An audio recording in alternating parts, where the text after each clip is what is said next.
Hello, everybody, and welcome to our King and Queen of the Ring, and Double or Nothing reaction show. I'm Smoot, along with Chucks and Will. How you guys doing this weekend? All good. All good. I may have accidentally hit the other button there. Oh. Well, during the intro, I hit the wrong one. I went from the video to the title accidentally, prematurely. Not one of the worst mistakes, but it's all good, yeah. Okay. Good. Yeah. And I got a notification that we're live on Twitch, so there you go. Hey, how about everywhere. It? Yeah. How you guys? Pal?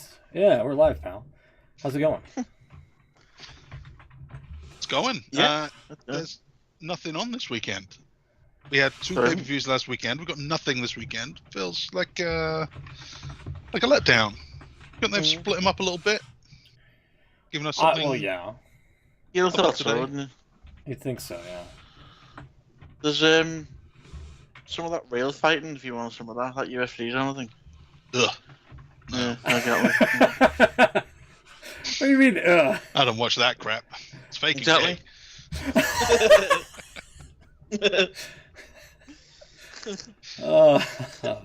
Happy Pride Month.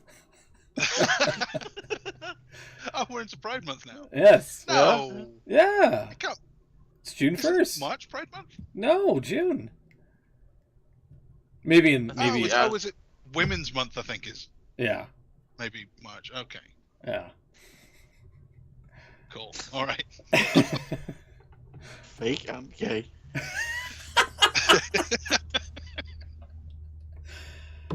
Anyway. It's ironic. It was an ironic comment because we watch pro wrestling, which is actually fake. I got it. Yeah, I got the joke. I'm totally with you. Yeah. I got the joke. I'm with you. We should get a T-shirt with that on. Yeah, sure. Wrestling is fake and gay. Oh, I thought it was just going to say fake and gay, like implying that I'm claiming. I see. Yeah. Be a good Pride Month shirt. It would. Yeah. I get Get it. Maybe. Get it. Get the font could be in the Pride colours. Yeah, I can see it now. Yeah. But anyway, seven colours of the rainbow. Should we get into the review stuff here? Because we got a lot to get to. Yeah, I've got a fair bit. And desperately out of this segment, hopefully. Before we get into trouble. It's all good. No one's listening. All right. So, what came first? It was the King and Queen of the Ring. Moniker of the Mat, wasn't it? Yeah. Cool. Moniker of the Mat. Moniker of the Mat. Okay. Monarch. Monarch. Okay. King and Queen. Gotcha. Ruler of the ring. No, because King of the Ring's already got ring. Okay. So, what was this about? This was Saturday. This was in the beautiful city of King of the Ring. Is that anywhere near the beautiful city of Crown Jewel? Yeah, just down the road. Is it? That's as well. I think so, anyway. I did not. I don't know my pay-per-view geography. I did not see this live, but I did check out the results on WWE.com and was pleasantly surprised. Did you catch up on any of it, or are you just going on results? I saw the finish to the Nia Jax match, and I was like, yeah, that seems like something she would do. I did see, like, actually for both of the women's matches, they were all, like, decked out in that weird leather, not leather, but, like, the spandex. Power Rangers. Yeah, the Power Ranger gear, yeah. Yeah, they actually don't like skin. I was baffled at the WWE Championship match because the ring announcer, the special guest ring announcer, got involved for like no reason. That was really weird. He must have been like a Crypto Zoo user who didn't get paid back for getting scammed out of a lot of money, presumably, and so he just decked Logan Paul or whatever. So, shout out to him. It may have worked for the audience in the arena, but I don't know that anyone else knew who he was. I did not. Oh yeah, it was definitely one of them local celebrity jobbies. Yeah. They did usually advertise him earlier on the SmackDown before as well. They said he was going to be there. Still didn't know who he was though when he did eventually. That's the problem. Usually when they do the guest celebrity thing, they're sat at ringside and then the action goes over to them and they, the heel picks a fight with them and they get punched for it or something. This guy just got involved. He ran up to Logan and it was very strange. We'll get to that. We'll get to that one. That was the main event. Okay. Let's start with the pre-show. On the pre-show, the women's tag champions Bianca and Jade retained the belts against Candice and Indy. This was on the pre-show? This was on the pre-show. What the fuck? Which I didn't watch, so hopefully Will's got some information for us. You hoping the wrong person because I didn't say it myself. Oh. Oh, I guess none of us did then. I'd seen the show, but I didn't see the pre-show. Yeah. I'm trying to find. There was a comment that I don't want to start ripping into Dave straight away, but oh boy, here we go. Yeah, you do. Here we go. I might have to leave it because I can't find the quote. He made some silly quote about this being a pre-show match. That doesn't sound. If I find it, we'll come back to it. But yeah, it was Dave being Dave, really. Yeah. The Meltzer rant of the week from Will. We definitely need a segment, don't we? I'm starting to feel like it needs to be. See if I can find any quotes from Dave. Maybe I can't. Alright, we will come back. So the main show opened with the women's... Wait, is it the Women's World or the... Yeah, Women's World Championship. Not the WWE Women's Championship, because those are totally different. The Women's World Championship. Liv Morgan is your new Women's Champion, beating Becky Lynch. Yeah. Can you believe it? I can. Yeah. Because she didn't sign a contract to renew her time in WWE. Like I called.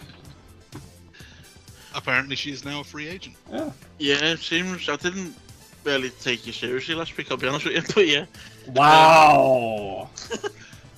I didn't think it was that big of a deal. I thought... she's obviously possibly the biggest women's star they've got right now. I didn't think it would be even a question. It's 2024, everything's a big deal. Well, yeah. I don't know how big of a deal it is, really. Obviously, not being under contract is potentially a big deal, but I don't think she's going anywhere. Taking some time off, not under contract. What if she opens up the forbidden door? I don't think she's going to open up the forbidden door. I think it's... She's just going to have some time off, isn't she? And then Probably. You'd imagine once Seth's ready to come back, she won't be far behind him. Yeah, I mean, that's kind of what I'm thinking. Although, she's a big enough star to be able to re-sign and then get some time off while being paid. So it is a bit strange that she would choose not to be paid.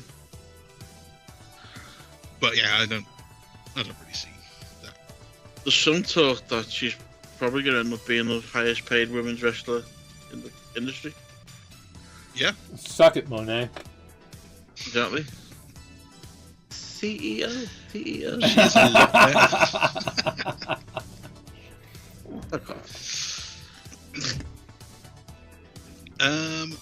So yeah, Becky is out. Liv is your new women's champion. Dominic Mysterio got involved here, but it looked almost like he was trying to help Becky.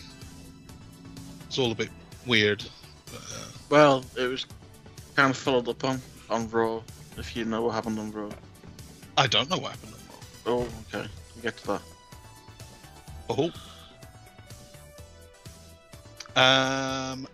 Okay, then next up, Sami Zayn retains the IC title against Chad Gable and Big Bronson Reed. This was... Yeah, this was pretty good, I thought. Yeah. There was more about what you were talking about last week. Chad Gable is really angry with Otis for some reason. Mm. It's come up this week that his contract is not far away from. Chad Gable could be an being free agent. Yeah. I can't see him going anywhere either. But I can see him going to TNA. TNA. Well, there's been developments Why on would you that do front. that? Oh. I'm just setting up all the stories for later. Oh, we are, aren't we? Yeah. Ah, I don't think they just take produced. notes about this. Told you we've got a lot to get to. Talk about Chad contract. No, oh no, not Chad contract. Something about TNA. What was the other one? Liv followed up. Liv. So Liv and Dom. Yeah. And then was there anything with the baddies? No. Well, that's fine. Cool. Well, this is we're flying through this. I haven't mentioned our predictions because we have done all the same so far. We all went for the women's tag champions, Liv and Sami Zayn, to win. So we're all 3 for 3. This is where we're going to be separated. Me and Smoot both went for Nia Jax to win the Queen of the Ring. That's right. Beans and Will both thought Lyra Valkyria would go all the way, and she nearly did. Yeah. To credit. But no, Nia Jax, your new Queen of the Ring. Triple H came out at the end and put the crown on her head. Did? Nia Jax. After all these years. Yeah, it was a decent match. I thought it was a good showing from Lyra. Mhm. And I'm not totally against Nia winning. It goes with the character I am. being a. Well, I need you would be. Go on then. Yeah. Why? Because she ruins everything. True. Yeah, you've got a point. To be fair. Yeah, she does. And I don't know. We'll see. We'll see what happens there. And if there's a follow up on our new Monarchs. Speaking of which, King of the Ring final was up next, and it was apparently a dream match. We were told. Gunther who? and Randy Orton. To who? Michael Cole Okay. talking about how this was a dream match. No. Regularly No? dreaming about Gunther and Randy Orton. Maybe it was a dream match because you had to be asleep to believe that Orton would win it. Heyo. Nice. It's the one thing he hasn't won in his career. And he Yeah. still hasn't won it. Still hasn't won it, and he probably won't. Again, yeah. it's pretty good. It was pretty good. It was always going to be pretty good because both of these guys are pretty good. Gunther is your new King of the Ring. Triple H came out afterwards and didn't put the crown on his head. There is some rule that the men King of the Rings, which I guess is tautology, the kings of the ring aren't allowed to put the crown on their head. The queens are allowed to wear the crowns, but the men, they just have to hold the crown. Tell that I don't know to why this is. tell that to Sheamus. Sorry, I'm eating grapes. Well, Sheamus had his own crown. Yeah. Booker T And won that the was crown an as well. King Booker. King Booker. This is 20 years ago. What the hell? Still counts. Okay, why didn't Gunther put the crown on his head? I thought know. Triple H was going to put it on his head when he. That's what I thought. That's what he was out there for. Exactly, but he didn't. He just handed it to him, and then he held it up. He didn't put it on his own head. He's too distinguished to wear it? I don't know. Maybe. And finally, our main event: Logan Paul challenging Cody Rhodes and failing. Cody retains, despite some, well, with the help of that celebrity ring announcer guy, who I don't know. That man. That's your show. That man. That guy. Yeah. We can't show it on the stream because it's actual footage, but there was a great little clip from the main event. Logan Paul, I know you don't like him, Smoot, but I don't. You're right. he did a frog splash from the top rope, or from the post. Sorry, the corner. Can't think of the word then. To Cody that was on the table on the outside. Mm-hmm. Pretty good in itself, I thought. But the thing that made it, so you can throw it up at us, they had a drone out, and they followed him. They did a 360 as he did it, and it was just a cool shot. And while drinking a Prime, what the fuck? And he did the Prime spritz as well. Yeah. Apparently, it was his idea as well. He said he did it on his podcast. He said he wanted to do it at Mania, but they wouldn't let them use drones in the stadium at Mania. Oh, weird. So that is very good. Well, that's kind of neat. And it looks very video game-like, I gotta say. Yeah. But also, he's doing what everyone else does when they drink Prime and spit it out. Who can reply only accounts? Wow. Imagine posting a clip and turning off replies because you're that big of a scammer.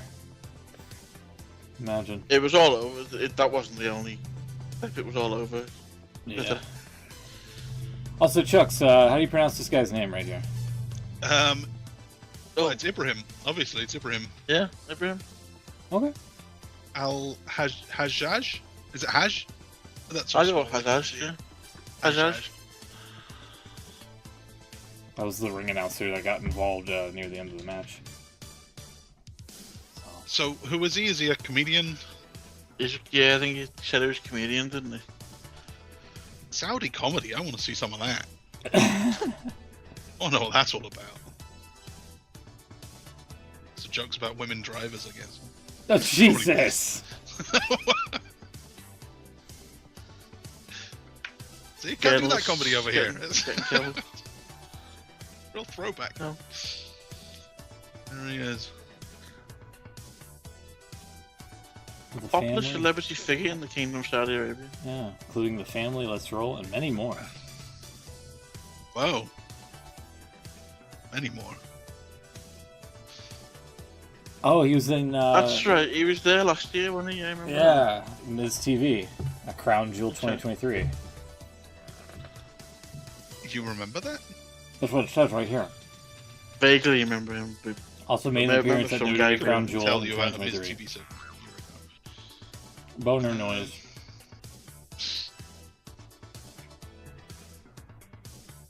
But yeah, the match itself wasn't bad. I mean, everyone knew there was no way Logan was winning. But I thought it was a decent enough match. Okay. Well, there you go. That's the show. So at the end of that, next week, we all had everybody. a really good night. 6 matches on the night.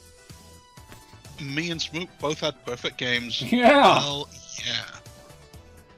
How's all Beans and Will only one behind. 5 out of 6. Still pretty good.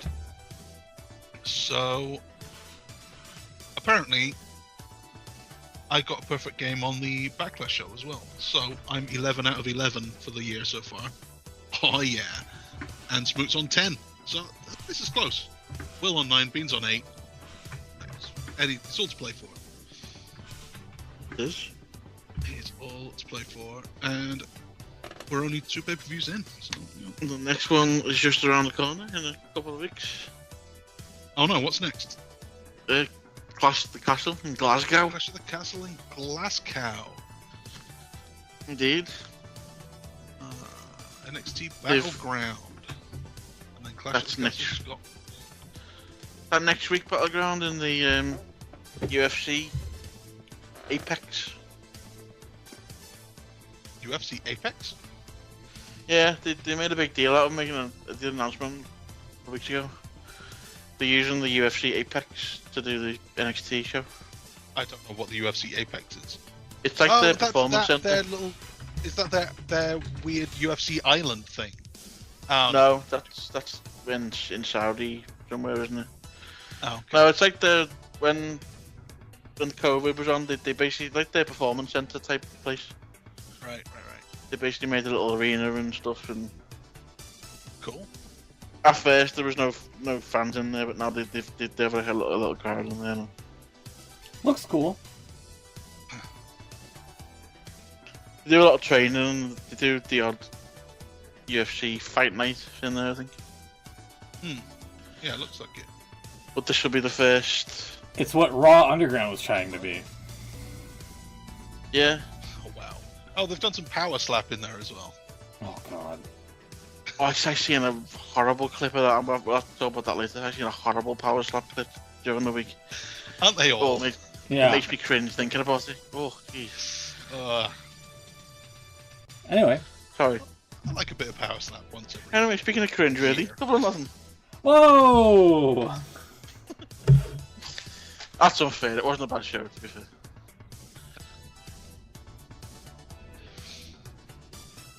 Double or nothing. Where is that? I've got the results for that somewhere. I was scrambling for that. Wow. I was scrambling for that. I made that joke last week. Better late than never. Yeah, true. Okay, I have it. Did we have everything? No, we didn't get the pre-show, did we? Yeah, we did. Did we? Yeah. Deonna Purrazzo, Thunder Rosa? Yeah. Yeah, they didn't announce them until like 10 minutes before it was actually happening. Oh. So Yeah, did we a did. prediction. We didn't predict those. Huh. But Deonna Purrazzo beat Thunder Rosa. Yeah, I actually took notes.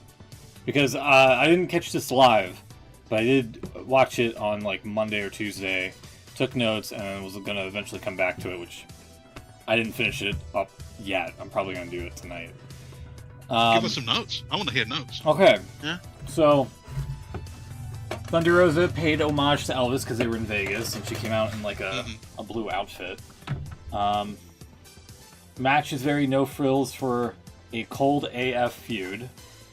I mean, it's true. Like, they haven't really been teasing Deonna and Thunder lately on TV. It feels like it's been ice cold for quite some time. And then I wrote, why isn't Matt Menard wrestling? Because his commentary is very short despite being poignant.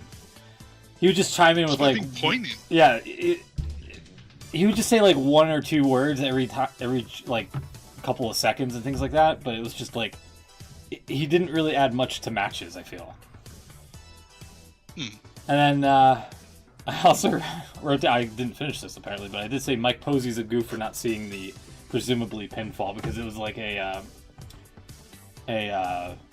ref out of position, but Deonna grabs the bottom rope for leverage on the pin, the awkward pin cover that she had on.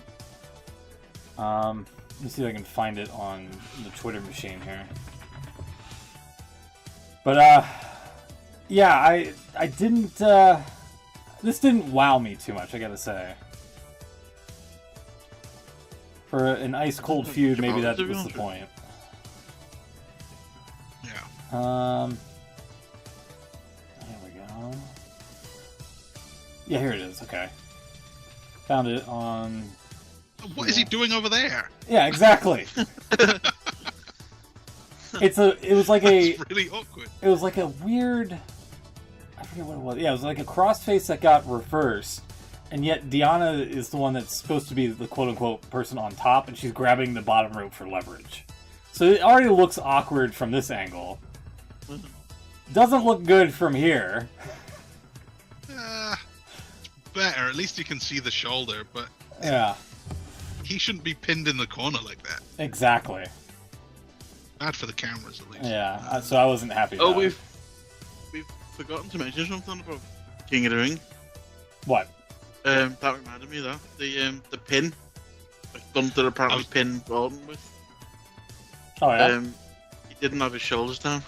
I couldn't remember which match it was. I thought it was on the AEW show, but there was one where the shoulder was rolling out as he was pinned. He only had one shoulder on the Yeah.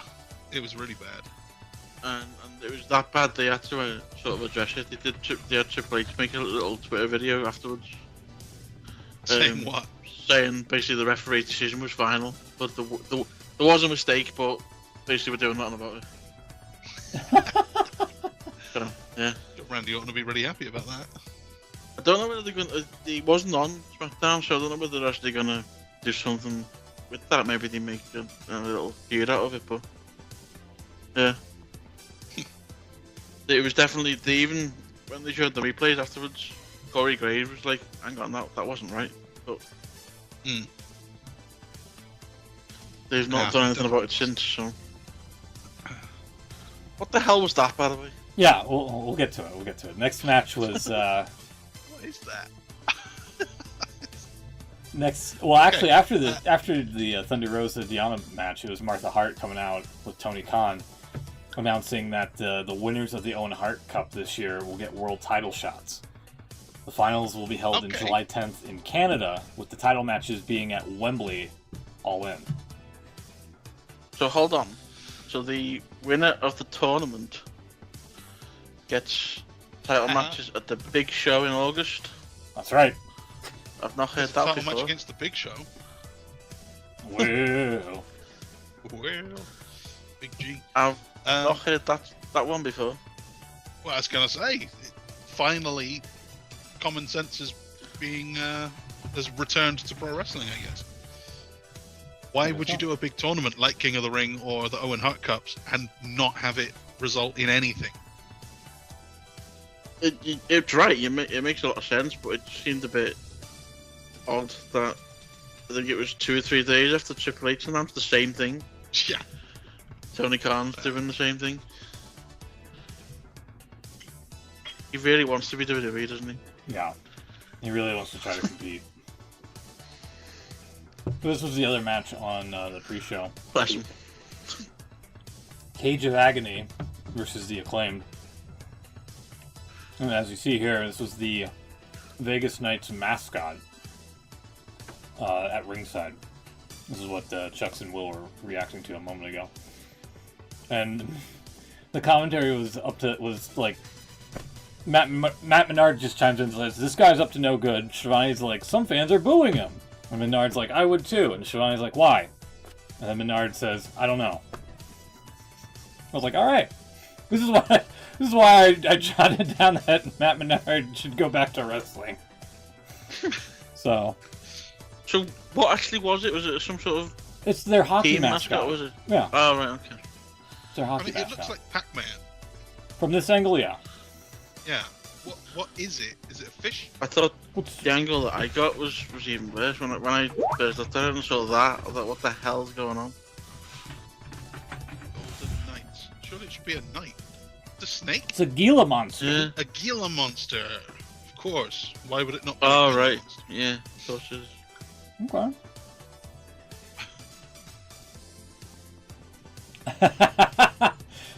Yours is better than mine. Oh, that's pretty good. Fucking hell. With the zombie arms out too. Yeah. So my notes for this match were oh yeah, this is the other thing that was kind of bizarre. So they do the Acclaim does their rap, and then Anthony Bowens goes over to the guardrail spot here. And as you can see, this fan does not look happy that he happens to be next to her. Apparently, yeah, he goes for the scissor motion. And then this lady puts an envelope decked out in some type of frilly yarn or whatever in his hands. And then Billy Gunn just takes it and snatches it and throws it at the ring steps for some reason. So it's really confused. Yeah, like, in the background, come I'm from? doing it though. yeah, they see the Vegas. Oh, I want to know what's in the envelope. me too. Yeah. Yeah, I don't know. Surely someone must have found out. I don't know. Excalibur asks Menard, "Do you have daddy heat?" And Menard says, "We're daddy brothers." Don't know what that's supposed to mean. And I noted, how in the blue hell is Billy Gunn taller than everyone in AEW, let alone Brian Cage? Brian Cage is not that big for a big guy. I beg to differ. I mean, obviously he's like really wide, but isn't he like 5'10" or something? He's not. Really? It's like, yeah, like Big E too. He's not as tall as he looks. Huh. And who was the other guy? Not Big E. The other, Ezekiel Jackson. He was really short too. He was massive, but he was surprisingly short. What else do I know here? Cage of Agony guys are just quote-unquote two big guys to Shivani because he kept referring to them as that. Anthony Bowens gets taken out because his leg was awkwardly wedged in the steel steps that was aggravated when Billy Gunn was sent into it. Sloppy camera work missed the impact. No replay of it. And Matt Menard as Brian Cage gets a chair confiscated by the Vegas Knights mascot. Messes up Cage of Agony tag name. And then Billy Gunn wins via fluke roll-up on Bishop Khan. Sorry. What were you saying? Sorry, yeah, you're right. Didn't they keep calling them Three Big Men? Something like that, yeah. That's a better name than Cage of Agony, I think. Yeah. And then we get to the main show.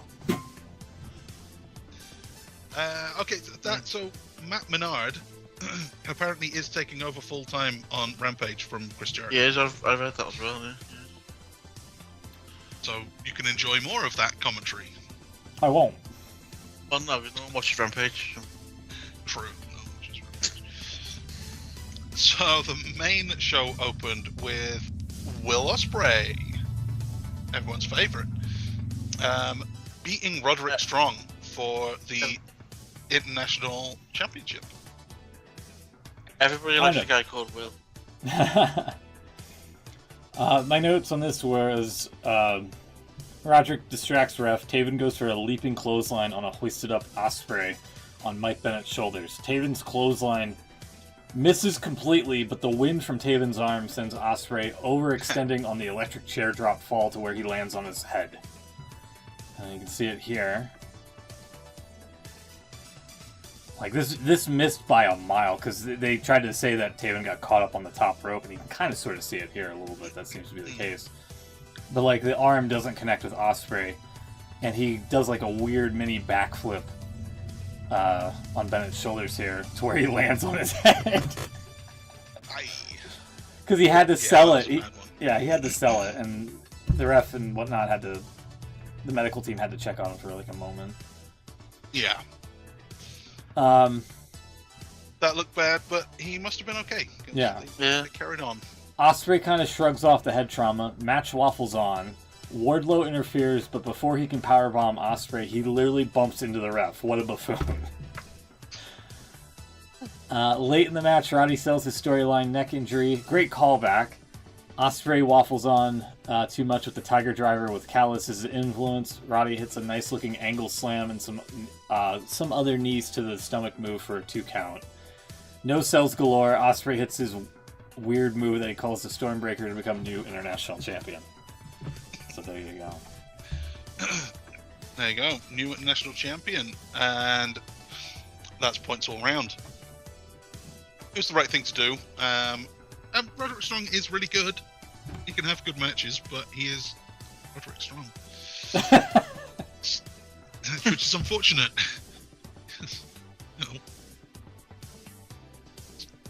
Yeah, well.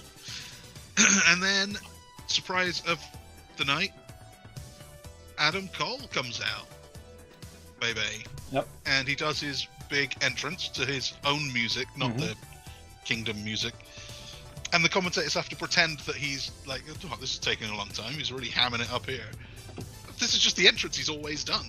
I mean, the show was when he was a face. The show was 4.5 hours long, so I mean, this was right at the start. How much time has he really eaten up?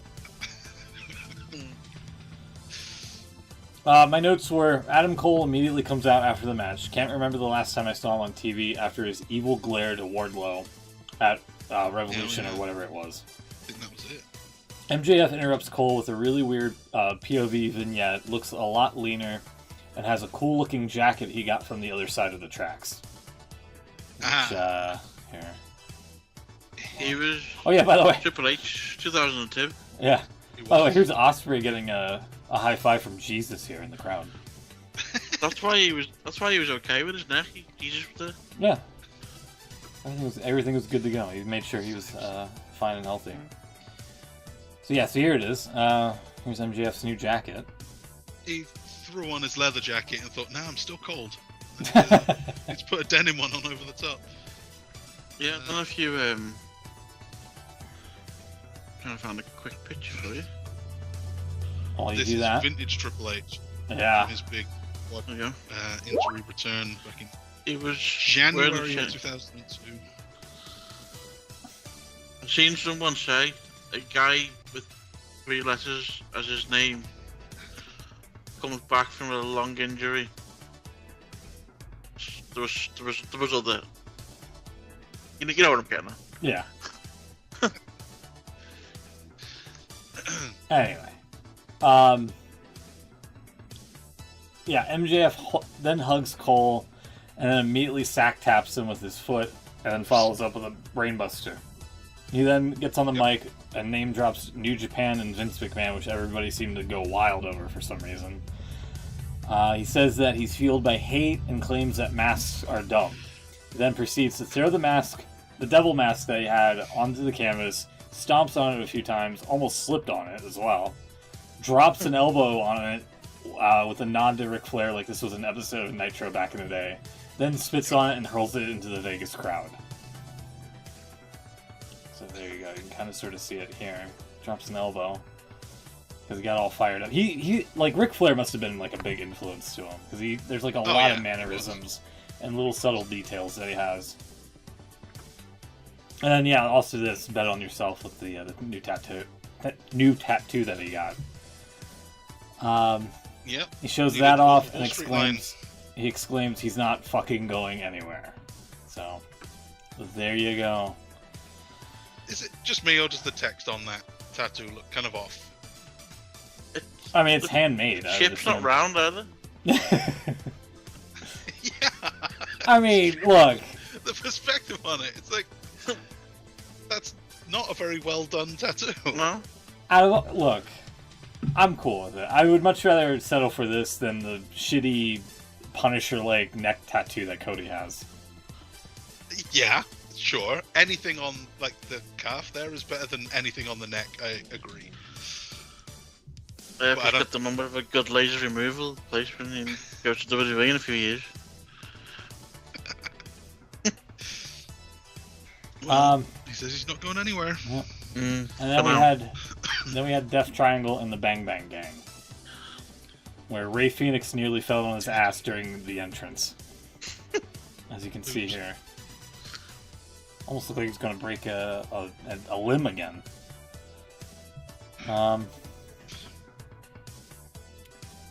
Bang Bang Gang only had 2 of their 3 sets of belts, no wagon this time. Awkward DDT on Pac had him bending over backwards on the fall from it. There we go. Which I said on Twitter that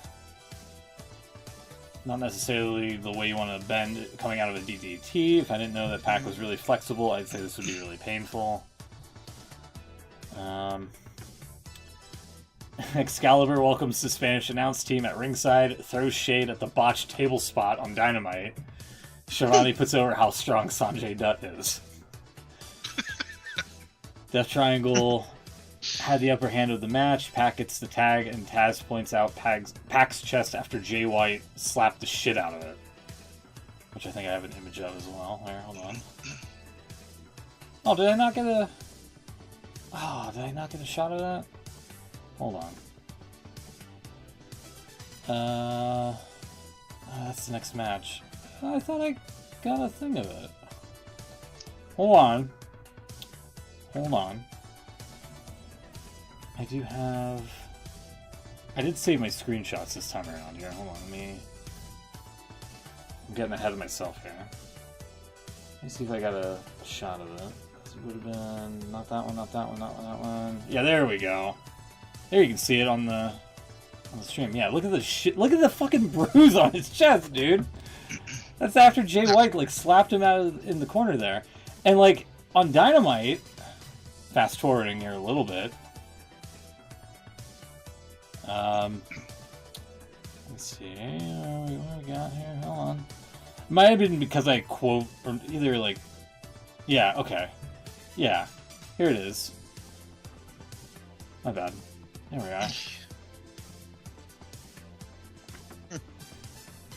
You can still see it. This was like 3 days after the fact. Good lord. Was it actually 3 days? They didn't like tape it the day before, the day after, or anything? No, this was live. Dynamite was live. God. Yeah. I think that was it. Juice Robinson helps Bang Bang Gang retain. So there you go. That's who won the match. It's true. Juice Robinson's back. And it was Rock Hard Taint. Oops. That's what he said. I got a Rock Hard Taint that one time on Collision. Sure. Yeah. Probably does. I mean, you should get that checked out. That's probably a sign that your prostate's enlarged. Death Triangle. Me and Beans have gone for Death Triangle, so we lose a point. But you two still on for a good night. Next up was the women's title match: Toni Storm and Serena. Do you have any notes for that? I sure do. Yeah. All right. Let me get my positioning on Twitter here back. Okay. My notes were Serena Deeb wraps up Toni into a human pretzel at one point in the match and still looks just as shitty as when it was done on Dynamite. If you remember a while back where everybody was getting like tied up awkwardly. Yeah. Not a fan of that spot. No. Toni trying to get out of a submission hold by biting the middle rope, and I was like, that's unsanitary. You don't want to be doing that. Because she was like lockjawed on the fucking middle rope. I didn't have a screenshot of it, but I was like, it's kind of gross. Don't know where that tape has been. Deeb with a flurry of slaps on Toni in a near similar fashion as Jenna What's-Her-Name versus Charmel and TNA that one time. Jenna Maraska. That's it, yeah. Another slapping spot from both women who get better shots in before Toni hits the sky high for a 2 count. Deeb gets Toni in a single-leg Boston Crab. Luther tries to stop Mariah May from, quote-unquote, throwing in the towel for some reason. Toni gets the towel, throws it into the crowd. And apparently she thought Luther was going to be the one that throws it into the match. And she called him some type of name. I can't remember what. Like an asshole or something. I don't know. And Toni with a top rope gravitational pile driver, then Storm Zero to get the win and retain. So she just kind of like, she got her up for the pile driver here, and then just like let gravity do all the work. And she got her with the Storm Zero immediately after. And I was like, 2 pile drivers? Like, come on, really? What are we doing?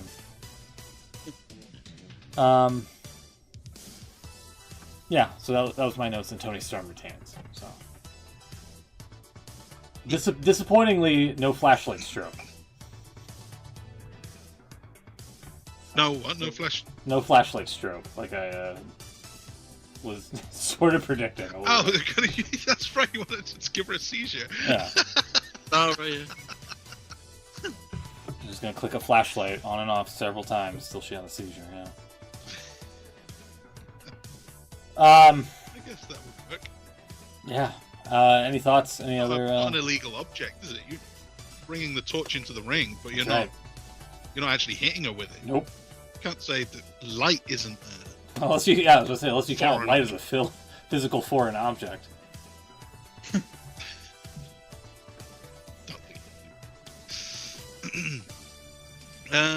Okay, that was points all round for Tony. Yeah.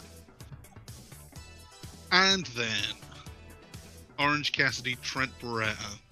I have notes on this Orange one Cassidy's gone back to his Pixies theme for some reason. Mm-hmm. Yeah. Yeah. I don't really get that. I don't get to do okay. that. So, sorry, I'm trying to swallow a grape. There we go. Trent Beretta has new music and Tonytron graphic, both kind of lousy.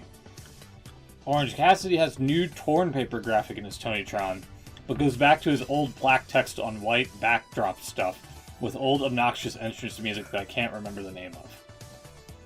Where's my mind? Yeah. Trent targeting Orange Cassidy's throat throughout the match. Orange Cassidy audibly coughing. Match stagnating with Trent showboating on OC. Trent yells at Vegas that Orange Cassidy is a sociopath with announcers talking over each other, let alone Trent. Up until this point, from what I've seen, this is the only verbal reasoning to the audience why Trent's upset with Orange Cassidy. I'm thinking maybe there was like a promo on Dynamite in Daly's place, and that's when Chuck Taylor kind of came out and interrupted Trent, I believe. But I don't think Trent like verbally explained why he was upset with OC and Chuck, I guess. I don't know. No. But yeah, I thought that was interesting that like up until this point, that's like his reasoning is he thinks that OC is a sociopath. It said something about Cassidy using them or something. He said that he doesn't care about them. Yeah. It wasn't, very well done. Gotch pile driver on the ring apron to Cassidy. Pile driver seems to be the new super kick on this pay-per-view tonight. Yeah. Trent goes for a triangle choke. Cassidy counters with a bridging pin to win. Stinker match.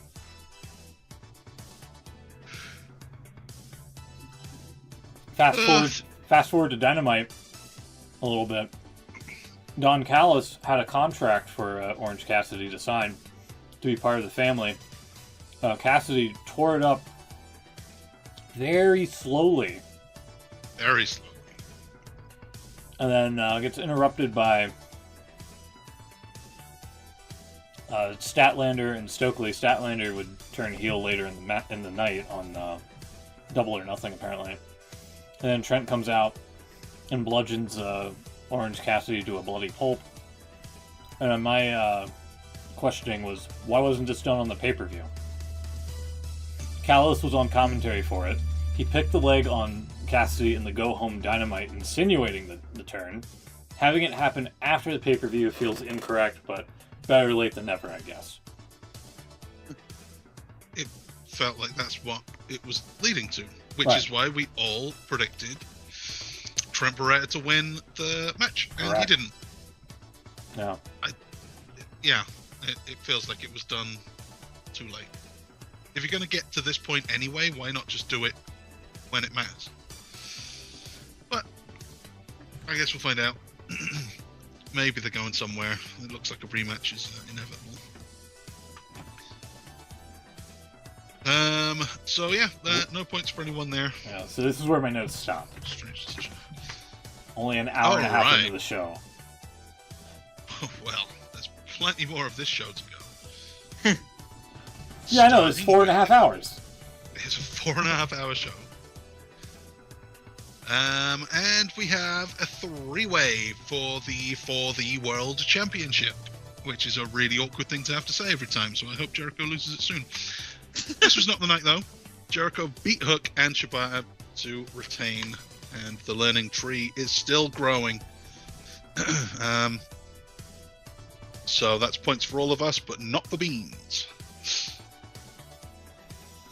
This was fine, I guess. Yeah. I mean, like I said, I haven't seen this. I thought this was a good point to stop in my note taking. But yeah, the sooner Jericho loses the belt, the better. Again, fast forward to Dynamite, where did I get a shot of it? I don't think I did. But basically, they brought back the kind of like the highlight reel. But they've got some phony baloney trees and whatnot. There's a big tree in the Yeah, back. here you go. And he had grass in the ring, yeah. I simply said the Jeritron 5000's all elite now, apparently.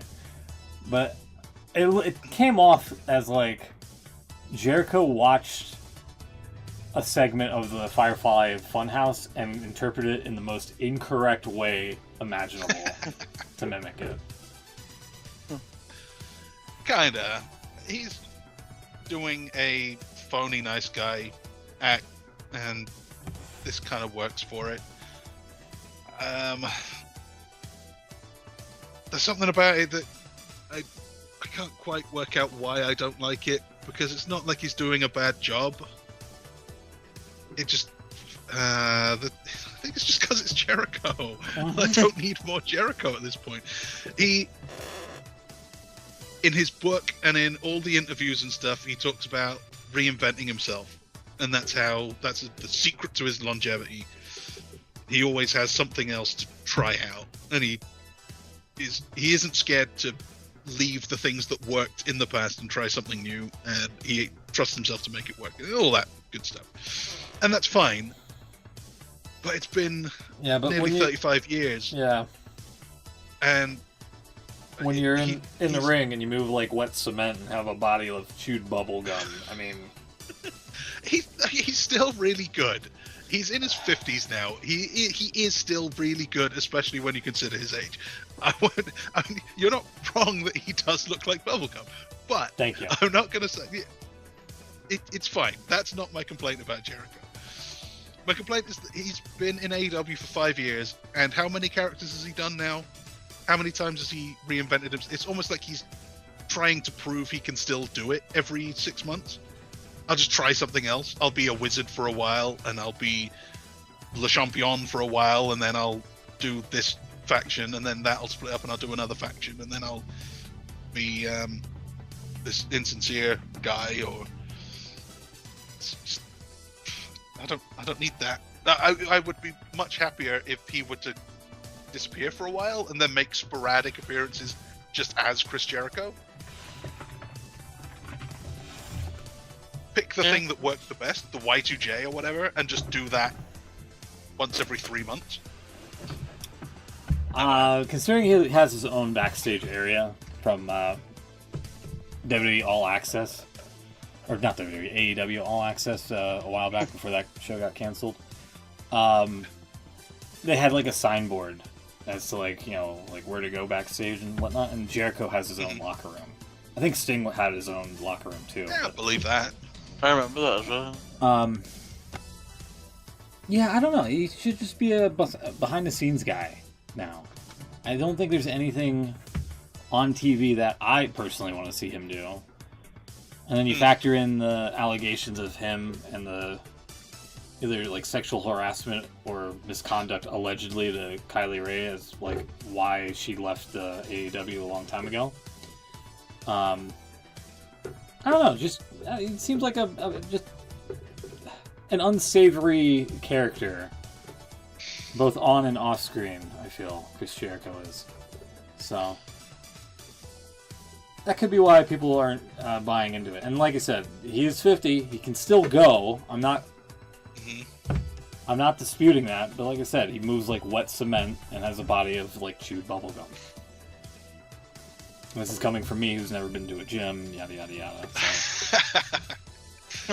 I take it for what it's worth, but you don't need to be in the best shape of your career to be like, hey, that guy looks fucking old and tired as shit. So. I'm kind of caught between the. I appreciate that he's trying a new thing, and it's not like it's failing. And he's taking all of the criticisms, like he's taking up too much TV time. That's the character. He uses the phrase "the Jericho Vortex." He's adopting all of the criticisms and making it the thing, and that's kind of funny. Yeah. But you need. I don't know if you can do that joke as a mainstay storyline and champion and whatever. It's just don't need Jericho anymore, unfortunately. As good as he is. That's that. He retains.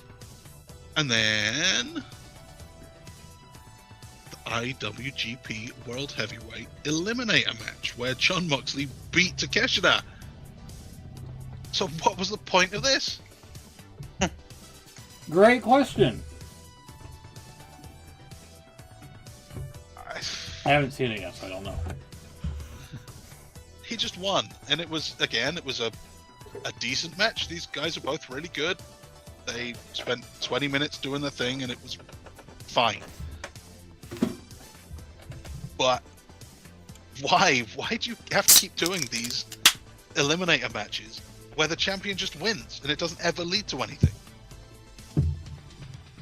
Ask the IWGP people. I blame them. Do you think it's them? They're saying that we don't want him to defend the belt? No, they can defend it, but you can't win it. Well, that's fine. So you have him lose here to set up the challenge, and then Moxley wins the title match. That makes perfect sense. Right. But they didn't go with that. Moxley just had to win. And now Takeshita, despite being really good and one of the younger up-and-coming talents that they should be showcasing, he loses for no good reason and gets nothing out of it. And Moxley wins and gets nothing out of it. Yeah. Except for a So big also, paycheck I at the lose pay a point. window. Yeah! So that's a double.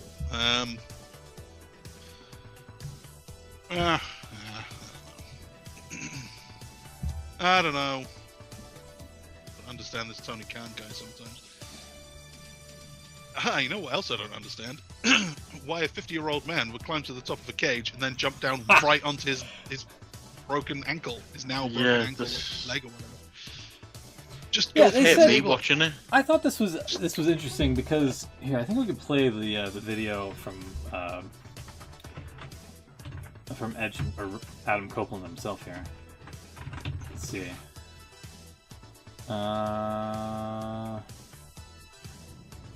Basically, I believe he said it was a fractured tibia, and on Dynamite they said it was an ankle. But here, let me play the video here from him. Hey everybody. Oh Lord. There's no filters that can help this thing out of the way. A bag of hammered peaches or something. Anyway, Double or Nothing. Flew back yesterday. Malachi Black. Dude's an animal. All of the House of Black. They're just really, really, really damn good. And as you're about to find out in this video, I guess the house always does win because I gained 2 new friends. I don't really like them. They're kind of like those buddies that just annoy you, but they're always there. I don't know, maybe I'll name him Brody and Buddy or something. I don't know. Anyway, yeah. I've been feeling really good lately. Been having so much fun in the ring, and I got cocky, I guess, is what it really boils down to. And I'm probably a narcissist and egomaniac and all. Adrenaline's a hell of a drug. But yeah, my brain forgets what my body always seems to remember a little late, is that I'm 50, and I need to make better choices. So my body pulled the emergency brake on me the other night, and I ended up fracturing my tibia, which is going to require surgery. Don't know the time frame on that yet. Ruby's birthday's Friday, and I really want to enjoy that and focus on all the positives that I have in my life, because there's way more that than the bad, and even this surgery. I know what I got to do. I'll find out the time frame kind of next week and everything. Yeah, sorry, don't really know what I'm going to say, and I'm still half asleep. But so pardon me, parents, and all that good stuff. Anyway, I will see you soon-ish. And in the meantime, everybody good. Try and be happy. All right, see ya. Well, there you go. Yeah, that is exactly what it looked like. He was up top. He was going to do a big splash through the table, or elbow through the table or something, but kind of chickened out and pulled out of it and ended up just landing on his feet. which is worse. Yeah. It's one of those ironic things. Like, no, I pulled the emergency brake and backed out of it and ended up doing more damage than you would have if you'd just done the move. Well, there you go. That's a thing. So, a barbed wire steel cage match. Those guys are pretty crazy. There was blood everywhere. There was barbed wire spots, all sorts of stuff. They brawled outside the cage, and the other House of Black guys got involved, teased siding with Edge, but then back to Malachi Black and beat him up and stuff. And then Edge's back up. I should have called this last week. I had it in my mind. I thought for sure he was going to come out with Gangrel. And I was actually surprised when he didn't come out with Gangrel, especially when he did the Ring of Fire thing.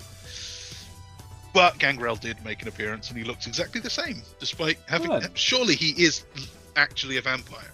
Yeah, he's He has banging to be and banging. 150 years old. Yeah.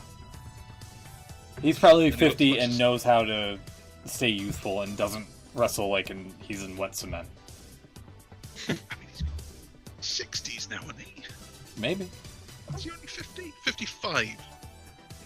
I just remember him as Edge and Christian's like mentor guy. I always assumed he was a lot older than them. But 55, according to Google. yeah. Also, shout out to Copeland for the video, by the way. Please don't sue us. So he Jericho's comes out 53. from Wow. Jericho's 53. God Edge and damn. Christian are both. Apparently, Edge and Christian are only a month apart in age. Okay, there you go. Yeah, Gangrel came up through the canvas and hit some huge Impaler DDTs. Like, crazy big DDTs. They look great. And it was enough. Edge retains, Adam Copeland retains the TNT Championship. Did he get his Not for long, wedding but ring back? He did it on the night. Didn't he? Pulled it off him, didn't he? Oh yeah, he got the ring back. Yeah, alright. Yeah, he did get the ring back, and then he put that on. And points all round, yay for Copeland. We will probably get to the announcement later on that because of the broken leg, he has been stripped of the TNT Championship. It was almost awarded to Jack Perry on Dynamite. Almost. That's another thing. I'll write that down on the thing. TNT title. There you go. Something we'll come back to. Okay.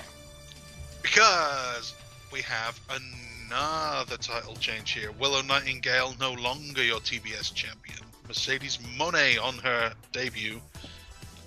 After how long? She's been around for 2 months or something. She finally made a debut and wins the title.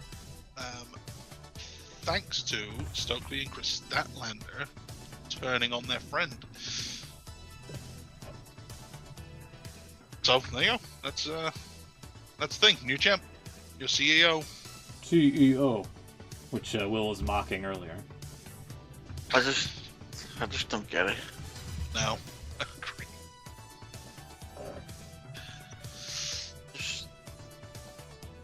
Is anyone liking this CEO gimmick? No, No. I don't. Okay.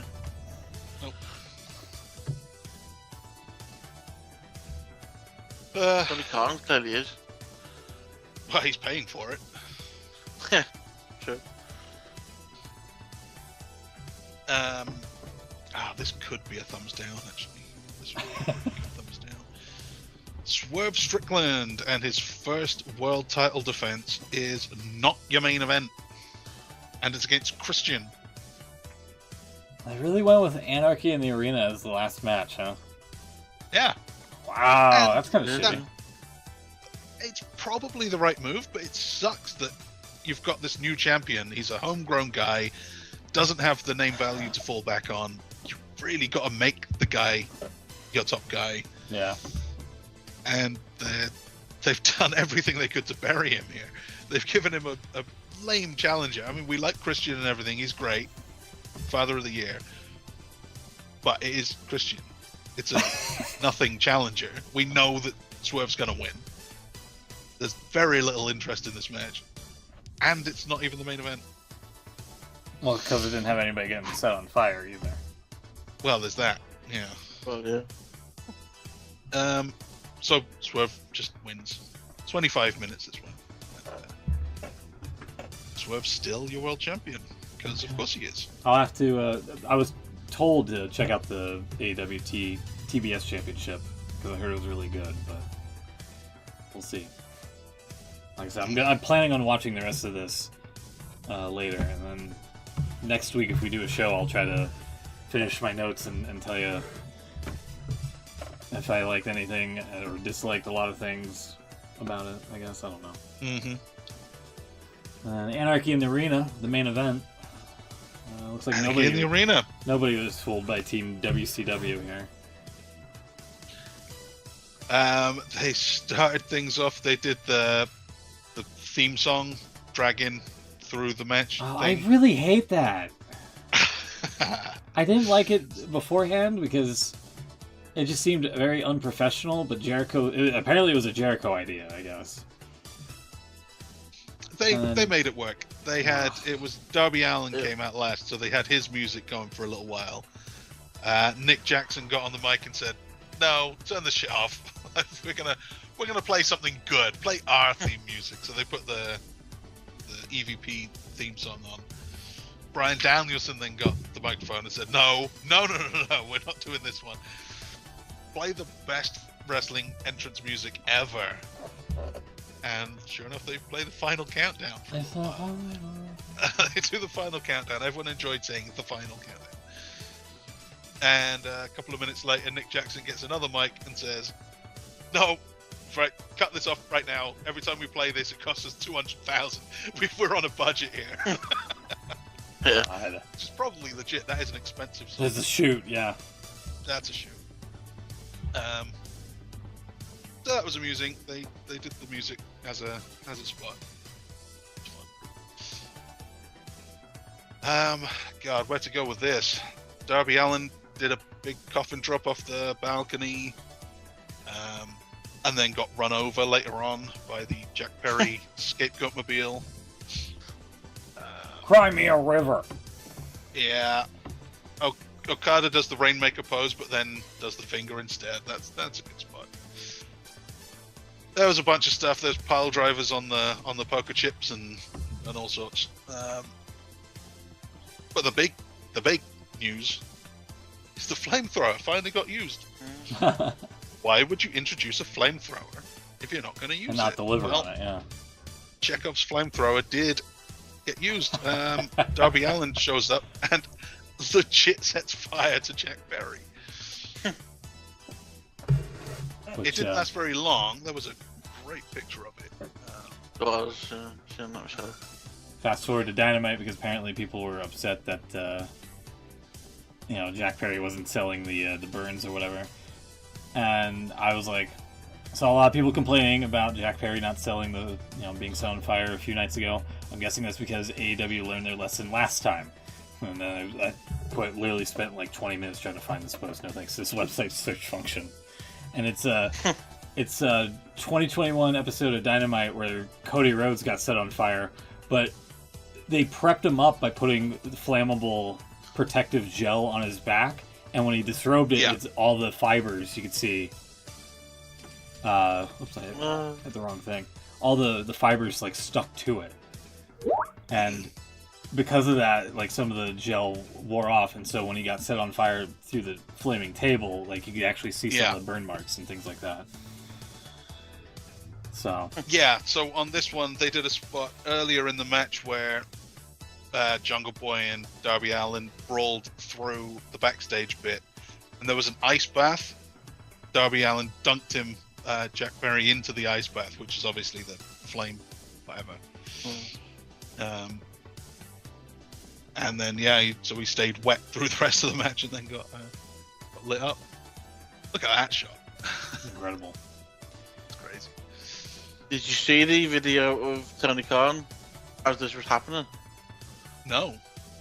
Oh, that's great. Here, I'll just say this for the Twitch and YouTube people, if they do catch wind of this, he's okay. He was fine on Dynamite. A few days later, he's fine. He is A-okay. He's still alive. It's fine. Don't try this at home. Don't try this at home. So if you remember, seconds before this happened, you saw Jack Perry backstage, and he grabbed hold of Tony Khan, and then dragged him outside. And then as he brought him out onto the stage, that was when the flamethrower was brought into it, and Tony kind of disappeared.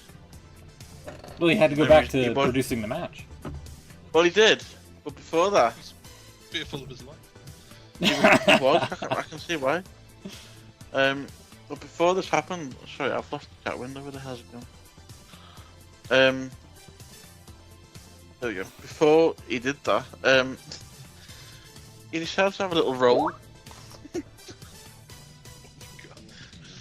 Oh my god. Oh my god.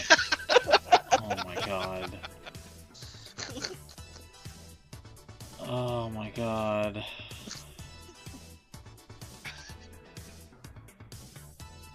And he ran backstage because he had to go back to... Yeah. I mean, this is fan cam footage, so I'm assuming we can show this, but... This is insane. I'm sorry. What's he doing?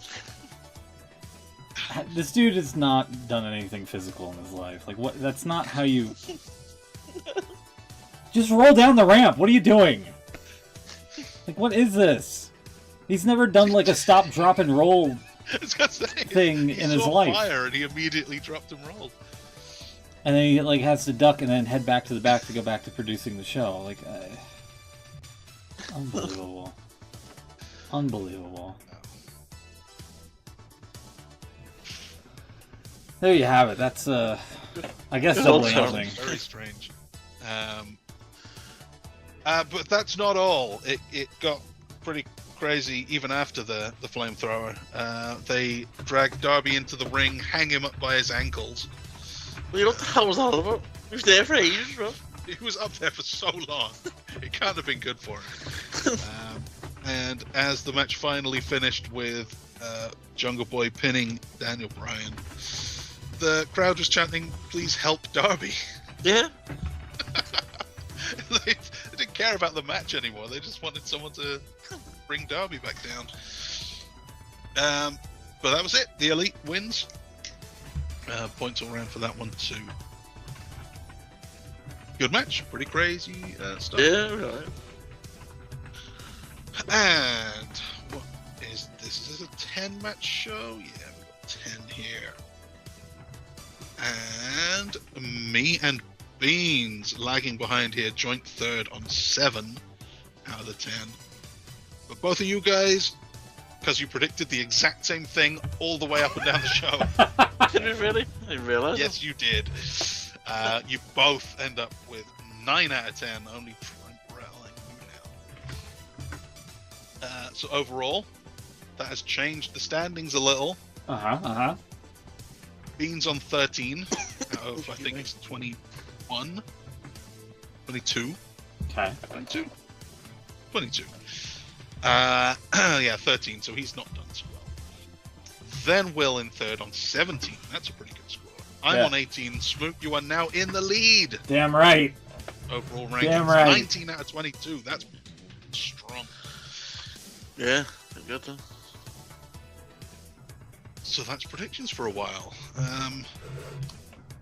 At That's it for another couple of weeks, I guess. When's When's Forbidden Door? June 30th. Okay, so yeah, that's Forbidden Door is at the end of June. 2 weeks until the Clash at the Castle. 4 weeks for Forbidden Door. Clash at the Castle. Okay, so that's the next show's coming up. Yeah. June 15th. Okay, so that would be the first one coming up. And then Forbidden Door 2 weeks after that. Okay, I can fuck with that. That's fine.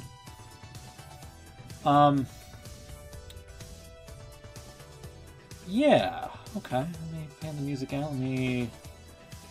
Should we get into the thumbs up, thumbs down, or is there any stuff you want to get to? Let's quickly address the things that we had mentioned earlier. Okay. Finish with the thumbs, I guess. Well, no. So, I'll go in This is reverse one of order the fun- because we've just been talking about Forbidden Door. They have announced, the Young Bucks announced that the TNT title has been stripped off of Edge, and they wanted to give it to Jungle Boy, but Chris Daniels shows up. God. His eyes looking Tony- great, by the way. His eyes looking much better. Apparently, Tony Khan has hired him to fill in for Kenny Omega as EVP. So he's basically going to be Tony Khan's avatar on the show. So Tony Khan doesn't have to keep coming out making announcements because he's crap at it.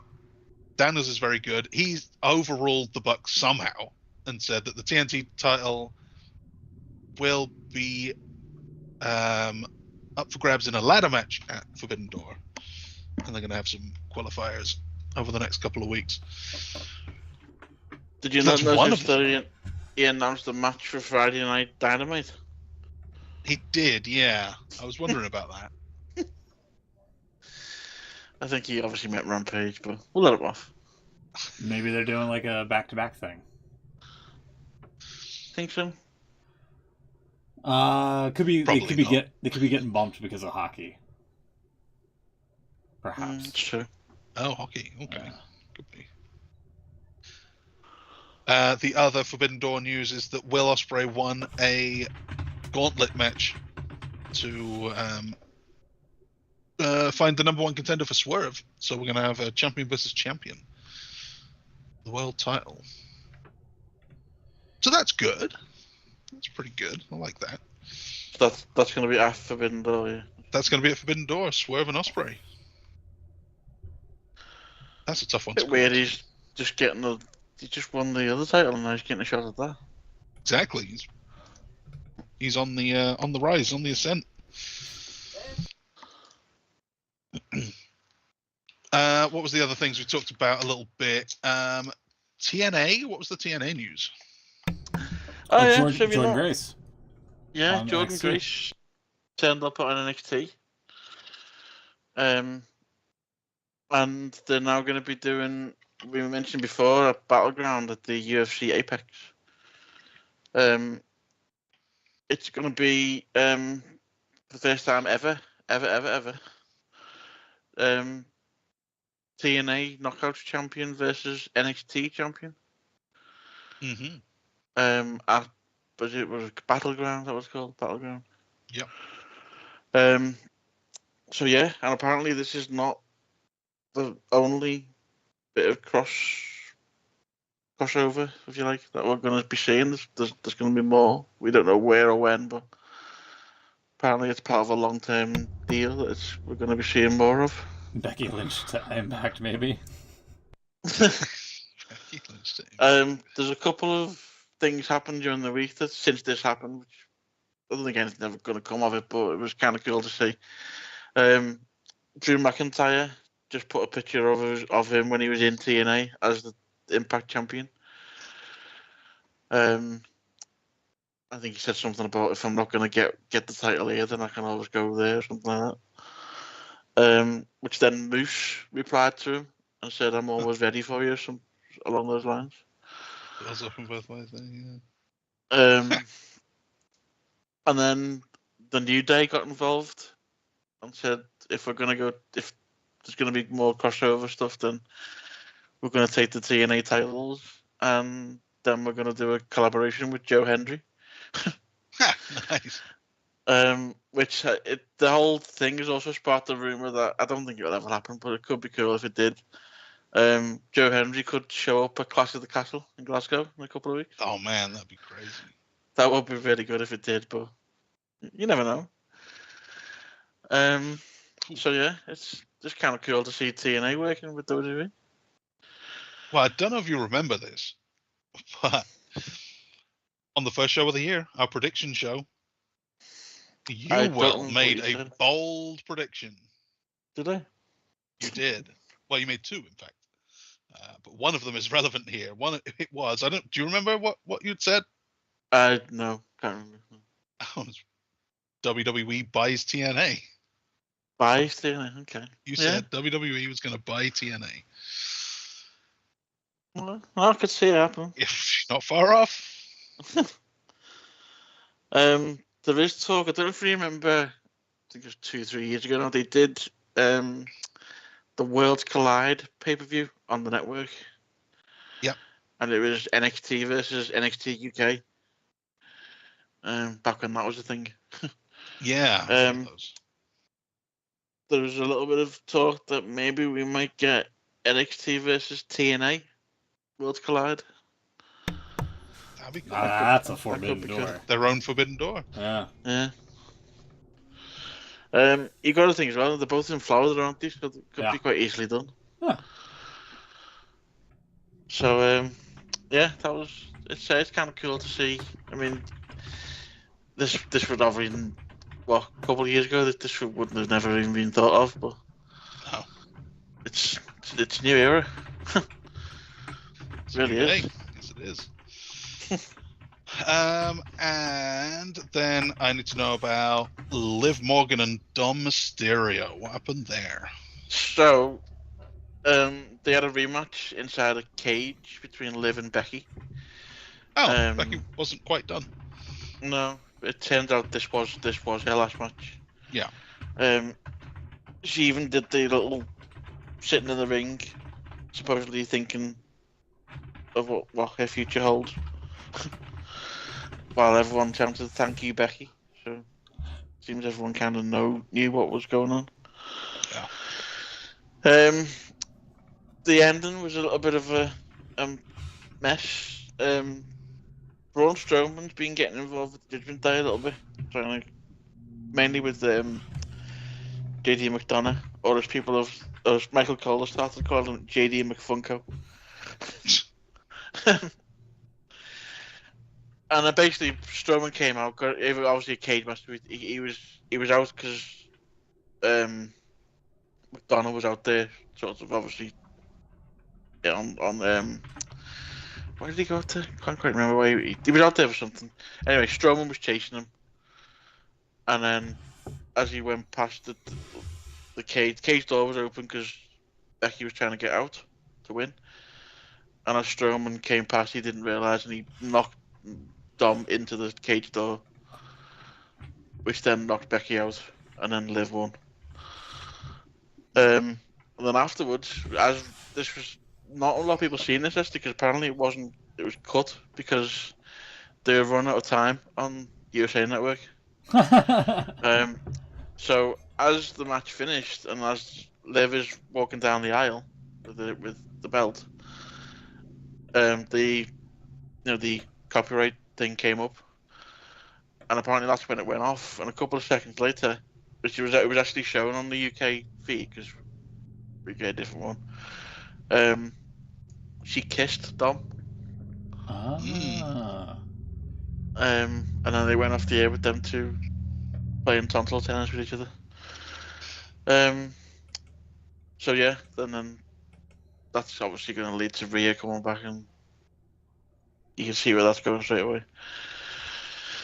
But yeah, apparently that kiss wasn't shown to the USA, because then WWE had to throw a clip up seconds later on Twitter because no one's seen it.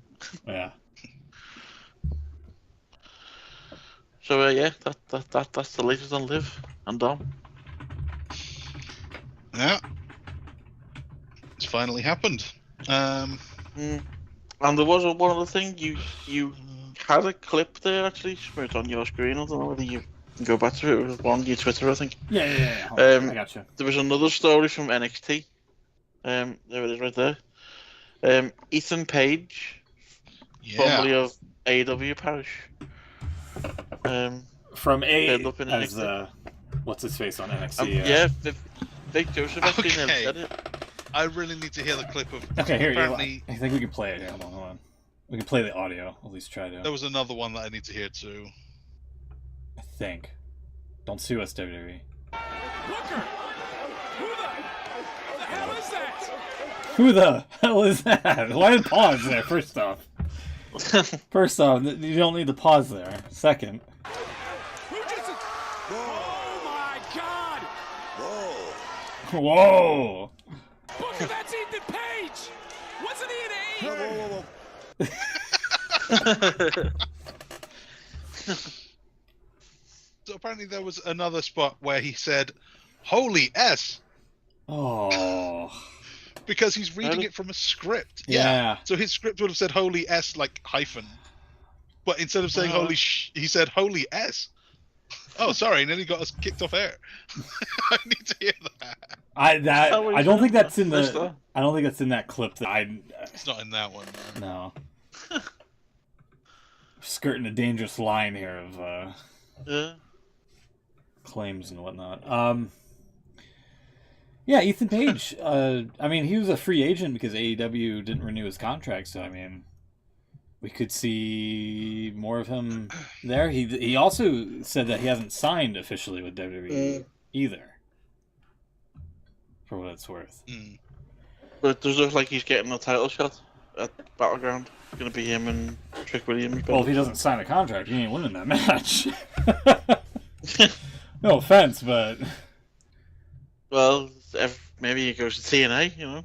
Everyone's going everywhere at the moment. I'm kind of excited to see how WWE and TNA are going to be like partnering up, because like when AEW did it during the pandemic, it was all right, but it was also like it was fairly sided with AEW on like Dynamite. Like TNA didn't really get like any sort of offense in or whatever. There's a little bit of a rumor, well, a little bit more hope than anything, but a couple of weeks ago, AJ Styles, he had the title match at Backlash, didn't he? And lost it. And then the week after, he was seen, did a little segment with him and Nick Aldis, where basically he was asking for a match, another match with Cody, and Nick Aldis was saying like he couldn't give him one. He'd have to earn it again, and AJ was basically saying along the lines of, "Well, I'm at the end of my career now. I haven't got time for that. I need to get the match now," kind of thing. And Nick Aldis wouldn't give him it. And he's like, I got a lot left in the tank. Yeah. So things have changed after what happened last night, but maybe not, because there's a rumor. I've seen a few people say that maybe with this crossover, does he go back to TNA for one last run? Sure, why not? That's what makes it interesting. You're kind of giving my thumbs up away here a little bit, but Sorry. no. Like he even like did the Mark Henry speech on SmackDown Friday. Like he had everything down to a T. Exactly. He did a Mark Henry where he said he was insinuating he was retiring. But didn't, and ended up taking out Cody again. So yeah, I mean, isn't there a big anniversary coming up soon with TNA as well? I think I read somewhere. Something like that, yeah. Well, there's that, but also there's been word about how there's nothing booked after August, creative wise. Oh, okay. I think Dave had some sort of comment on that. Let me see here. Yeah, there's reportedly a lot of stuff behind the scenes going on in TNA. In the latest edition of the Wrestling Observer newsletter, Dave Meltzer of Figure 4 Wrestling Online, or F4WOnline.com, noted how there is a lot of stuff going on behind the scenes in TNA, and the news has just started to break. Meltzer mentioned that Robert Evans, considered to be a key member of TNA's creative team, resigned, and other people have been let go. Meltzer also brought up how TNA has nothing scheduled past August 2nd and 3rd tapings in Tampa, Florida. Knockouts champion Jordan Grace will challenge Roxanne Perez for the NXT Women's title at the Battleground pay-per-view event on June 9th, 2024. The WWE-TNA relationship is expected to continue past Battleground, and Meltzer claimed that, quote, the timing of everything with the issues in TNA makes it very interesting, end quote. So there you go. Maybe my prediction could be going somewhere there. For what it's worth, TNA did bring up the NXT moment with Jordan Grace. Had the little courtesy of right here. I even looked on there. I don't often visit the TNA website, but I had a quick look during the week, and they even had the video on their site. Mm-hmm. So there may be truth to your prediction, like you said, yeah. Interesting times ahead. Yeah, let's get into the thumbs here at that point. I don't have the music ready here. Hold on, there we go. I might have found the Holy S moment. Oh no. Oh, really?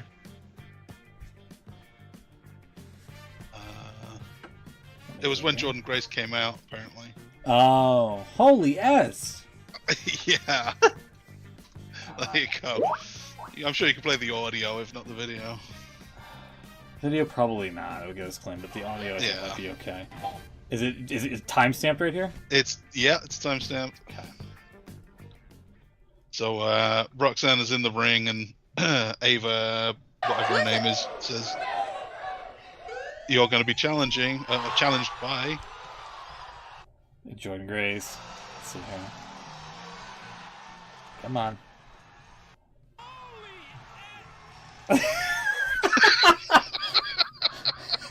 Holy S! And then let's hear what he says after that. Almost got thrown off the air. God. And then he got us thrown off the air for saying "Holy S." Yeah, that's pretty bad. Yeah.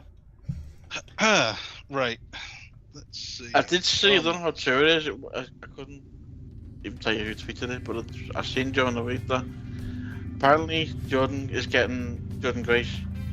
is getting the equivalent of a year's worth what she would get in TNA for doing 3 matches in NXT. Jesus. Exactly. I believe that there was a thing came out this week saying the minimum contract for a main roster talent in WWE is now $350,000. I don't know what it would be for NXT, but presumably it's a good amount. Wouldn't say no to that, would you? No, no, you would not.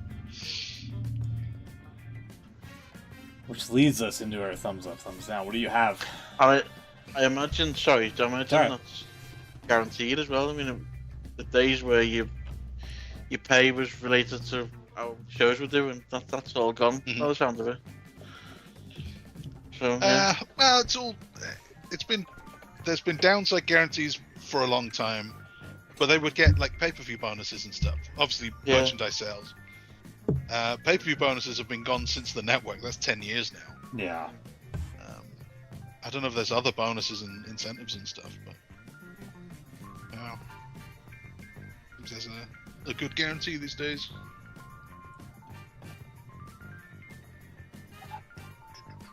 Thumbs. Who's got thumbs? Thumb.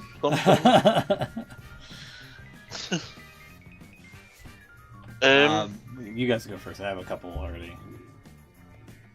Unless you want me to go first. I'll go thumbs up. I'll say MJF returning. I think it was Speaking much of, needed for. yeah, this leads into mine actually as well. Yeah, MJF has been out of action for quite some time, and I think his presence is much needed on AEW television these days. I don't know if you remember, I have a screenshot, if I can pull it up here, on the computation machine. I also I forgot I had this saved as well. No. Nice.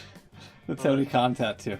No, a while back, there was that article, well, not article, but the blurb from Jason Solomon, who said that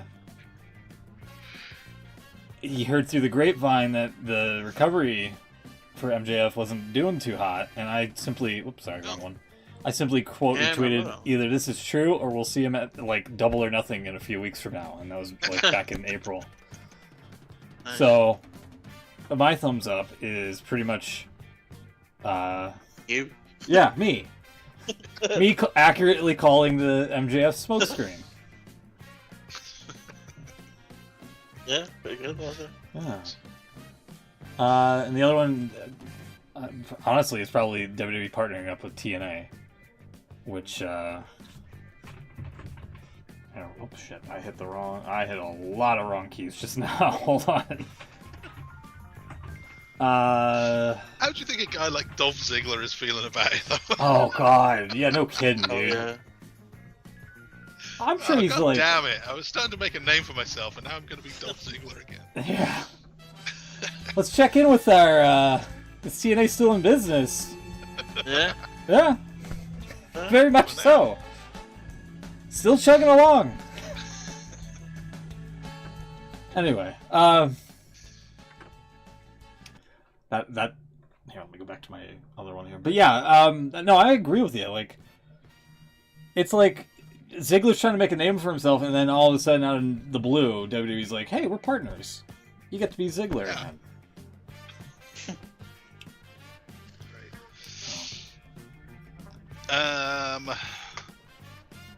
Right, thumbs ups. I was quite amused. So that Roosh had a little promo segment. He's back. Roosh is back, and he referred to MJF as MGayF. It's his accent. I don't think he was. It was just funny. Happy Pride Month. MGayF. Happy Pride Month. Maybe that's what he was getting at. Should I give a thumbs up to Okada being just funny? He's just a funny guy. When the Elite came out on Dynamite and he told the fans to shut up, bitches. Yeah. That was unnecessary. It's funny. And then his reaction to being given a car. Yeah, and he just no-sells it. It's completely no-sold it afterwards. Yeah.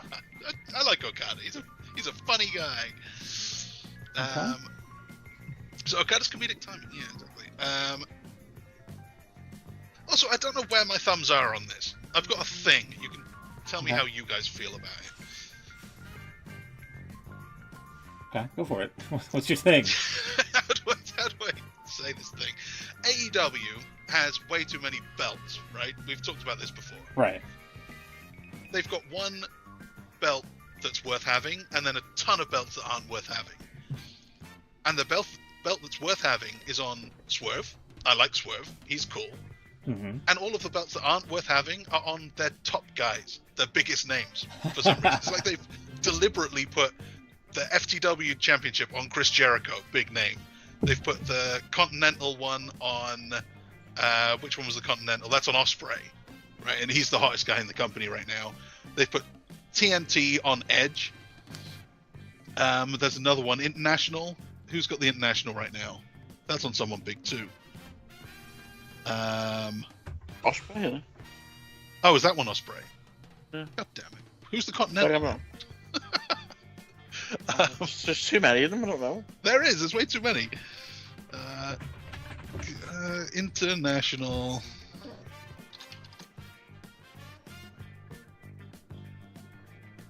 AEW's website's not No, loading who for has me. the... Why is it in Spanish? What the hell? Alright, TNT's Oh, vacant. Okada. Of course it's Okada, the Continental Championship. Yeah, so Yeah. Ospreay's the International and Okada. So these are the biggest, if you were to choose like the 5 biggest guys in the company, it's probably those ones. And they've all got these like lame belts. So is that a good thing or is that a bad thing? Does that mean you've got too many belts? Or and you don't know what to do with them? Or is it like we've got a load of big stars and we kind of want to just give them a token that says we know that they're, look at these guys. Well, the Young Bucks don't need the tag team champions because they're EVPs. Ospreay recently won the Dynamite Casino who's-he-what's-it for a shot at the champ Swerve at Forbidden Door, and a lot of people are in a tizzy about that. TNT Really? Championship, yeah. TNT Championship just got vacated because Adam Copeland broke his foot. Yeah. Bang Bang Gang, I mean... Yeah, I don't care about those guys. Yeah. Jay White they're should just- be doing bigger things. Yeah. Yeah. I mean, at least he's having fun with what they're giving him, but I do agree that Jay White should be a bigger deal. And Okada, yeah, I don't know. Like, you can also make the argument that the International and the Continental Championship should be merged together. Yep. Agreed. So And the you can TNT as well. What the hell? Like, Yeah. you don't need 4 singles titles. Even though they're on, 4 of your top guys. Well, that What's the and point? like If every one of those guys could be a world champion, so what are you doing? the TNT Where's the championship belt? should be If you want, on the TNT shows, whether it be oh, Rampage yeah, or or it's Collision. like that mid card title that you have for guys like Lee Moriarty, Right. Yeah. Dante Martin, or someone, like, just whatever. But they've put them all on their top guys. Like every Yeah. one of them is kind of a world champion now. Mm-hmm. Is that a good thing, or I don't know how to feel about that. It seems kind of wrong to me. I don't know. If you don't know where to put it, I don't know where to put it. I do agree that some of the titles should be, I don't know. And John Moxley has one as well. Another top Yeah. guy with Yeah.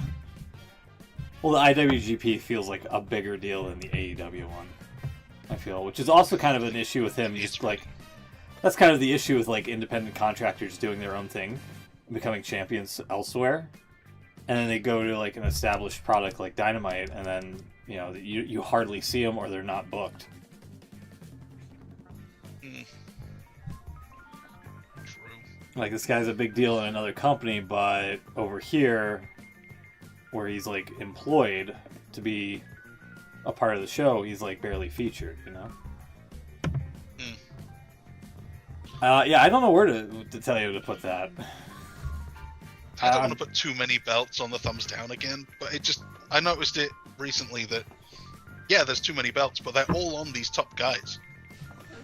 So it makes sense that they would the belts would find their way to the best guys, but it just makes them look even more useless now. What's the point? Shouldn't each one of these guys be challenging for the world title instead of like being split up? And I don't know. Anyway, my thumbs down is Swerve pulling Luchasaurus's hair too hard and showing that Damn it's it! tied onto his mask. Yes! Okay. Alrighty. Okay. That leads into one of my thumbs down is Prince Nana's scissor etiquette. So... Oh, what was wrong with his scissor? So, here we go. Hand it to him with the blade? Yes. Well, yeah, he handed it... No, he handed it with the handles first. You never do that. You hold the blade part, and then you give the... You give the handles to the guy, yeah. Yeah, he did it the opposite way. So... He held the handles and handed the blade to... Yeah. Yeah, that's wrong. Yeah. Not sure what I should be more upset over. Audio is still sounding like someone's blowing in the mic sporadically, which that seemed to be an issue all throughout that match. Luchasaurus kicking out of the Swerve Stomp only to be pinned by a kick to the back of the head. Or Prince Nana handing Swerve a pair of scissors the wrong way. And then somebody, this guy, James here, said this should be the fake haircut zoom. Oh, I'm glad someone got a picture of it. That's really bad. So yeah, there you go. That's it. That was the thumbs down there. I do also have Mercedes Moné had her title celebration, and I don't know that anyone cared. Sky Blue showed up on the big screen and said that she was behind the attack a little while ago, which I'd completely forgotten about. Sky Blue then appears in the ring behind Mercedes and attacks her from behind, but doesn't actually attack her from behind. She spins her around before hitting her. Yeah. Why would you do that? Why wouldn't you attack them from behind while their back is turned? Why would you spin them around to face them? That's a babyface move. You're getting the upper hand by attacking from behind. Just like, even if it's just a club to the back and then she turns around and then you hit the move, whatever. You don't spin them around so they're fresh and... that's silly. That's bad heel work. Also, no one knows the words to the final countdown. They just sing along to the bit that says it's the final countdown. Yeah. Which is actually I also have that complaint about Randy Orton's song. Everyone knows the bit where it goes, I hear voices, but they don't know the rest of it. Yeah, very true. So if you're going to sing along to a song, learn the words to the song.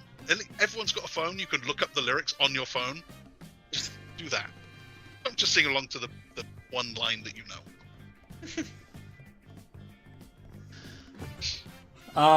My other thumbs down. Oops. Alright, sorry.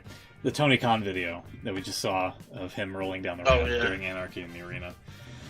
I guess you could throw in the Mike Posey pin predicament there at Double or Nothing. I feel like there's some other stuff that I'm forgetting, but that's like the hair segment. Cutting the hair was way bad. And then, of course, I got to use the graphic of this company's gone 0 days without having audio issues. Yeah,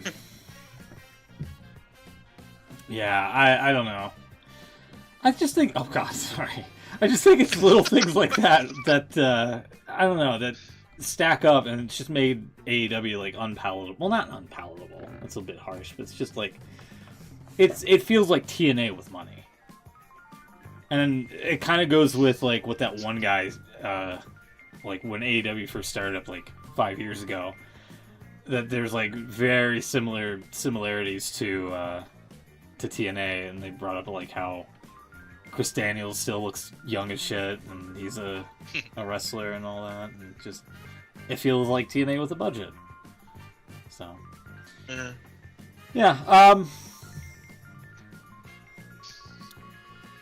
Yeah, that's pretty much what I got for thumbs up, thumbs down. Will, what do you got?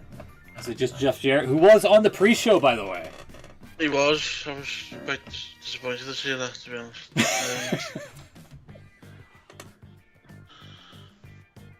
No, my thumbs down was you've beat me to it. It was Tony Khan's bowling.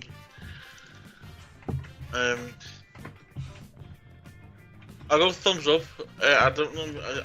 I'm not used to it. I don't like the way they play the music through the Anarchy in the Arena match. Yeah, that would. I haven't seen it yet, so I can't really officially give it a thumbs down. Maybe next week, but I'm gonna go against it because normally I would, but I did kind of like the final countdown.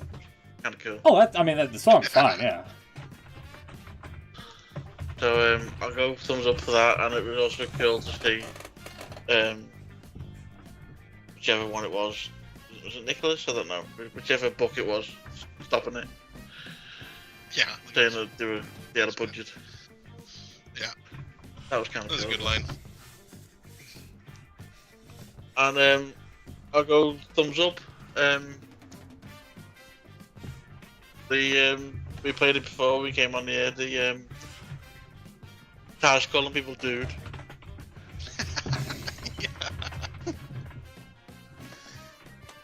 Dude.